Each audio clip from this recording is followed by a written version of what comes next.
내일 당장 미수몰빵해서 사라는 게 아니에요. 당장 내일 보고 안 올라가는 A 하지 말고요. 3개월, 6개월 정도 뒤에 봤었을 때 그 말이 맞겠구나. 그래서 어떤 친구들이 올라갈 건데.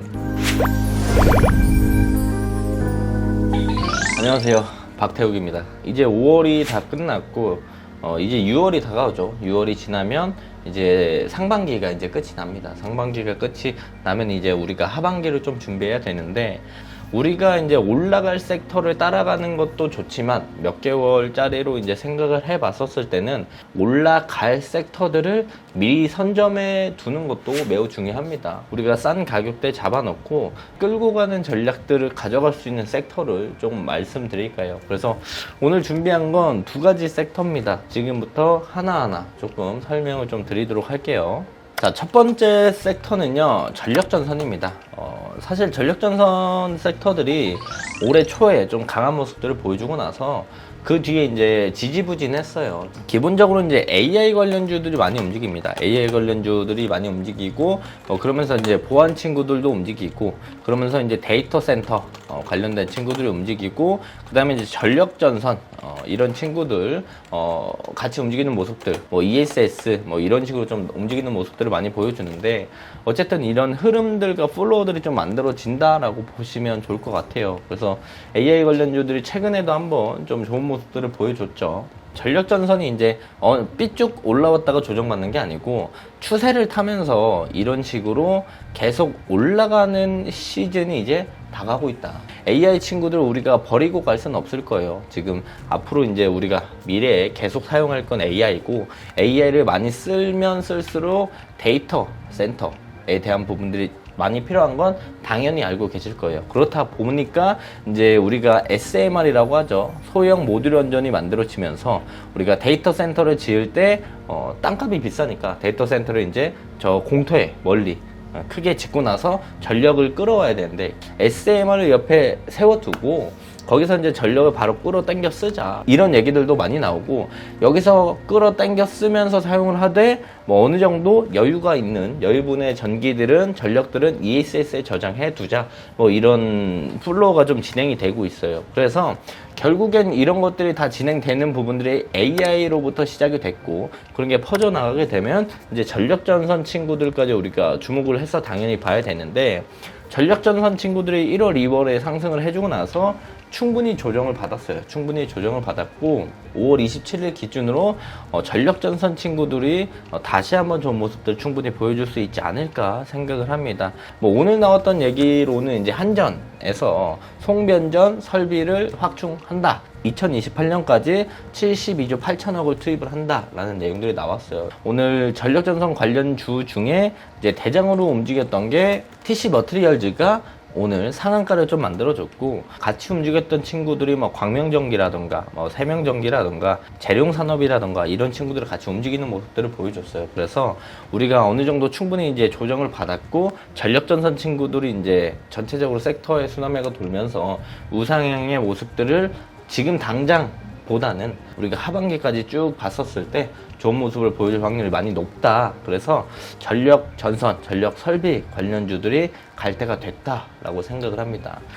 많은 분들이 그렇게 생각을 할 수 있어요. 전력 전선 가지도 않는데 무슨 소리야? 라고 할 수 있겠지만, 하반기까지 우리가 바라보고 봤었을 때 전력 전선이 괜찮다라고 말씀을 드리는 거지, 오늘 당장 전력 전선이 이제 대장 섹터가 되고 주도주가 된다라는 걸 말씀드리는 게 아니에요. 그래서 지금 영상은 아마도 3개월, 6개월 정도 뒤에 봤었을 때, 그 말이 맞겠구나, 맞았구나 라는 내용들 될 수 있는 영상이 되지 않을까 생각을 합니다. 그래서 어떤 친구들이 올라갈 건데, 이 부분이 궁금한 포인트지 않을까 생각을 합니다. 제가 전력전선 관련된 친구들, 데이터 센터, 전력설비 관련된 친구들을 쭉 봤어요. 오늘 기준으로 좀 괜찮은 자리들을 형성을 해주는 친구들 제가 몇 가지 뽑아왔습니다. 당장 사라는 게 아니에요. 어느 정도 조정이 나오거나 좋은 타점들이 나온다라면 이런 친구들은 하반기까지 바라보고 좀 담아가기에는 괜찮지 않을까 생각을 한다라는 거죠. 광명전기도 지금 괜찮아 보이고요. 딱 지금 차트를 봤었을 때 좀 괜찮은 모습들을 보여준다. 그리고 나서 이제 재룡산업도 괜찮아 보입니다. 오늘 윗꼬리를 달면서 좀 좋은 모습들을 보여줬는데 2025년 초에 강한 상승 보여주고 조정 받았는데 다시 한번 이제 올라갈 시즌이 됐다라고 생각을 하고요. 대장인 LX 일렉트릭도 볼 수 있는데 LS 일렉트릭은 좀 많이 올라왔어요. 한 17만원, 15만원대에서 26만원까지 올라와서 LS 일렉트릭은 어느 정도 조금 조정이 나오면 그때 좀 관심 있게 보시면 좋을 것 같아요. 눌리면 봐라 이거죠. 그리고 이제 재룡전기도 이제 바닥권에서 슬슬 올라오는 단계라고 생각을 해주시면 좋을 것 같고, 대한전선도 좀 괜찮게 보입니다. 지금 말씀드린 종목들 관심 종목에 좀 넣어두시고 우리가 어느 정도 좀 모아가는 전략들을 가져가시면 나쁘지 않지 않을까 생각을 합니다. 그리고 두 번째는 항공우주입니다. 항공주가 아니에요. 우주 관련된 이제 종목들, 뭐 저궤도 위성이라던가 위성 안테나라던가 스타링크 관련주라던가 이런 친구들을 이야기하는 겁니다. 항공우주 관련된 이제 서비스가 좀 많이 있어요. 다음 달부터 하반기까지 기대해 볼 수 있는 게 뭐냐면 스페이스X, 테슬라에서 가지고 있는 회사인데, 이 스페이스X에 이제 스타링크가 국내에 이제 들어온다 라는 내용들이 있어요. 2분기에 이제 들어오니까 기본적으로 스타링크라는 서비스가 들어오면 그러니까 궤도가 높지 않은 위성들이 이제 들어와서 우리의 통신 서비스를 좀 진행을 하는 건데, 그런 부분들이 들어오면 그 통신을 받을 수 있는 안테나, 위성 안테나 관련된 회사들도 우리가 주목을 해볼 수가 있겠고, 항공우주 관련 섹터 자체가 전체적으로 이제 수급이 들어오면서 상승을 보여줄 수 있다. 그래서 지금부터 하반기까지 좀 주목을 해봐야 되고요. 또 하반기 일정 중에 하나가 뭐가 있냐면 2025년 11월에 누리호가 4차 발사가 예정되어 있어요. 그래서 항공우주 관련주들을 조금 더 주목을 해볼 필요가 있겠고, 파이오니어 스테이션이라고 있어요. 파이오니어 스테이션은 우주 호텔 프로젝트입니다. 2025년에 개장이 된다 라는 거였는데 그 예정이 좀 밀렸어요. 그래서 2027년으로 좀 밀렸지만 이 내용들이 개장할 때 관련주가 오르는 게 아니에요. 그 중간에 해당 내용들에 어떤 회사가 참여한다, 뭐 어떤 게 유망하다 이런 내용들이 나오면 미리 이제 올라가는 게 주식이죠. 선반영되는 게 주식이기 때문에 이 내용들도 우리가 놓치지 않고 봐야 된다는 거고요. 뭐 국내로 따졌을 때는 이제 중소 스타트업 스마일업 사업이 추진이 됩니다. 근데 올해 어느 정도 좀 윤곽을 갖추고 내년부터 진행이 될 가능성이 높아요. 그렇다면 이 스마일업에 진행되는 회사들 관련된 종목들이 이제 엮이게 된다라고 한다면 또 좋은 모습들을 충분히 보여줄 수 있겠죠. 제가 항공우주 관련주들도 좀 정리를 해왔어요. 인텔리안테크라는 종목이 있어요. 인텔리안테크라는 종목은 그 저궤도 위성에 대한 안테나, 해상용 안테나, 뭐 지상용 안테나, 송수신을 주고받을 수 있는 안테나 관련된 사업을 하는 회사예요. 그래서 벌써부터 주가가 좀 반응을 하는 모습들을 보여주고 있고, HVM도 나쁘지 않은 것 같아요. HVM은 단기적으로 봤었을 때 지금 이 단기 박스 한 2주 정도 박스를 만든 라인들을 상단으로 돌파하려는 모습들을 좀 보여주고 있어요. 그래서 그런 부분들이 단기적으로 봤었을 때 좀 매력 있게 느껴지고 있고요.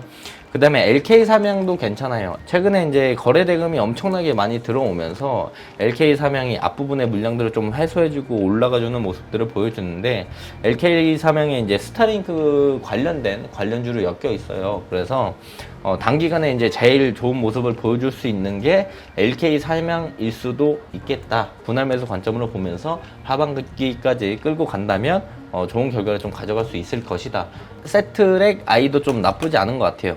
최근 흐름을 보면 한 4만원에서 5만원 후반까지 박스를 그리면서 단기적으로 우상향을 좀 보여주고 있는데, 한 4만 7천원 아래로 좀 내려오면 우리가 분할매수 관점으로 보게 되면 하반기에 좋은 결과를 좀 볼 수 있지 않을까 생각을 하고요.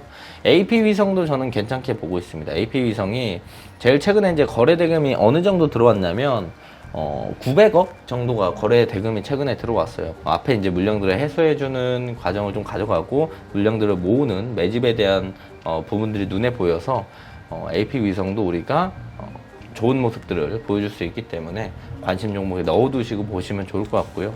항공으로 따지면 한국 항공우주가 대장이겠죠.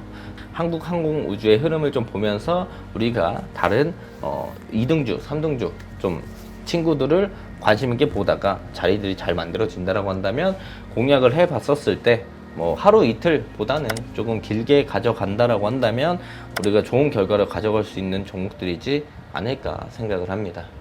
지금 제가 말씀드리는 이 항공우주 그리고 전력전선 내일 당장 미수몰빵해서 사라는 게 아니에요. 하반기까지 봤었을 때 괜찮을 거라는 거예요. 그래서 지금 영상은 당장 내일 보고 안 올라가는 A 하지 말고요. 이 앞으로 올라갈 섹터들을 준비해서 정리해 놓는 것도 매우 중요한 방법이에요. 그러니까 이런 내용들을 제가 언제 말씀드리냐, 이렇게 못다한 이야기 컨텐츠에서도 말씀을 드리지만 제가 이제 매일 2시 40분에 종가 베팅 라이브 진행하고 있습니다. 그 라이브에서 뭐 종가 베팅 종목도 고르지만 섹터에 대한 뭐 인사이트, 제가 보는 뷰 이런 것들까지 나눠드리고 있으니까 종가 베팅 라이브도 다 같이 보러 와주시면 좋을 것 같고, 구독이랑 좋아요 한 번씩만 눌러주시고 구독해 두면 제가 이제 종가 베팅 라이브를 켰었을 때 상단에 노출이 잘 됩니다. 그러면 바로 시간 나실 때 우리가 확인해 볼 수 있으니까 구독이랑 좋아요 한 번씩만 꼭 눌러주시면 감사할 것 같습니다.